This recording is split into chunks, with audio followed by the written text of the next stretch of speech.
The United States Air Force is moving more aircraft toward the Middle East, including tanker planes, cargo aircraft, fighters, and strategic bombers. Military experts are now asking one big question. Is America preparing for a larger conflict in the Middle East? Or is this simply a warning to rivals like Iran? In this video, we'll explain what's happening, why these military movements matter, and whether the region could be heading toward another major crisis. Section 1. What is happening?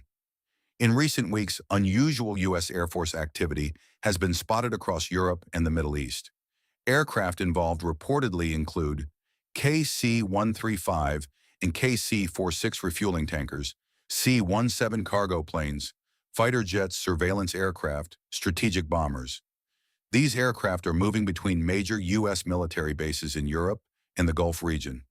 Military deployments happen regularly, but analysts say this activity is larger and faster than normal, and the timing is important. The Middle East is already facing growing tensions involving Iran, Israel, regional militias, drone attacks, and Red Sea shipping threats. That's why many believe the U.S. is preparing for possible escalation. Section 2. Why tanker aircraft matter. One of the biggest signs of military preparation is the movement of aerial refueling tankers. These aircraft allow fighter jets and bombers to stay in the air for long periods without landing. In simple terms, tankers make long-range military operations possible. Without them, fighters lose range. Bombers cannot stay airborne as long. Rapid response becomes difficult. In past conflicts like Iraq and Afghanistan, tanker fleets played a major role. So when many of them start moving into the region, experts pay close attention. Section 3. Message to Iran. A major reason behind these deployments could be Iran. Iran has expanded its military influence through missile programs, drones, naval operations, and allied armed groups across the Middle East. The U.S. has warned against attacks on American forces and allies. At the same time, Iran has warned it will respond to military pressure. This creates a tense situation where both sides are trying to show strength without starting a direct war. That's why military deployments are also political messages. The U.S. is signaling that it is ready if tensions rise further. Section 4. Strategic U.S. bases.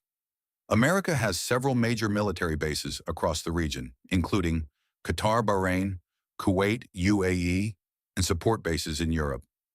These locations allow U.S. aircraft to respond quickly across the Middle East. Cargo aircraft like the C-17 are also important because they transport troops, weapons, air defense systems, and military supplies.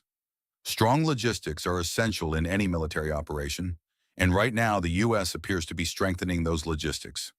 Section 5. Could war break out? This is the biggest concern. The Middle East already has multiple active conflicts and tensions. All it takes is one major incident to trigger escalation.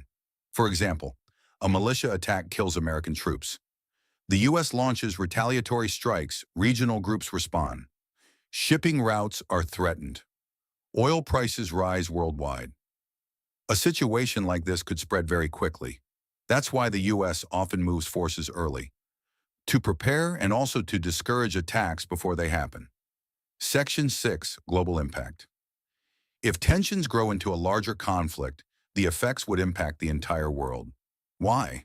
Because the Middle East is critical for oil supply, global shipping, international trade. Any disruption in the region could increase fuel prices, shipping costs, economic instability worldwide. That's why governments and markets are watching these developments closely. Outrow. Right now, the U.S. Air Force redeployment looks like a mix of preparation, deterrence, and strategic pressure. It does not guarantee war, but it clearly shows that tensions in the Middle East remain extremely serious. What do you think? Is the U.S. preparing for conflict or trying to prevent one through military strength? Leave your thoughts in the comments below. And if you enjoyed this video, don't forget to like, subscribe, and turn on notifications for more military and geopolitical content. Thanks for watching, and we'll see you in the next video.